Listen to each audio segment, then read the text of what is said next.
doctor Sarvepalli राधाकृष्णଙ୍କ जन्म दिवसରେ सारा ଭାରତରେ ଗୁରୁ ଦିବସ ପାଳନ ହୋଇ ଆସିଥିବା ବେଳେ ଏହି ପବିତ୍ର ଦିବସ ଅବସରରେ ବେଲଗୁଣ୍ଡାସ୍ଥିତ ଶ୍ରୀ ଅରବିନ୍ଦ ପୂର୍ଣ୍ଣାଙ୍ଗ ଶିକ୍ଷା କେନ୍ଦ୍ରଠାରେ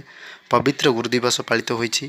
ଏହି ପବିତ୍ର ଦିବସରେ ସଭାପତି ଶ୍ରୀ ଦେବୀ ପ୍ରସାଦ ପାତ୍ର, ମୁଖ୍ୟ ଅତିଥି ଶ୍ରୀମତୀ ବନ୍ଦିତା ସାହୁ ତ୍ରିପାଠୀ, ରୋଟାରୀ କ୍ଲବର ଆସିଷ୍ଟାଣ୍ଟ ଗଭର୍ଣ୍ଣର, ଉପଦେଷ୍ଟା ଶ୍ରୀଯୁକ୍ତ ରବୀନ୍ଦ୍ରନାଥ ଚୌଧୁରୀ, ସମ୍ପାଦକ ଶ୍ରୀଯୁକ୍ତ ବୁଲ୍ଲୁ ଦାସ, ଅଧ୍ୟକ୍ଷା ଶ୍ରୀମତୀ ବାସନ୍ତୀ ଦାସ, ବରିଷ୍ଠ ଅତିଥି Swadhin Patra, president of the Brahmapur mid town, सम्मानित अतिथि वरिष्ठ एडवोकेट श्रीजुक्त विपिन बिहार साहू,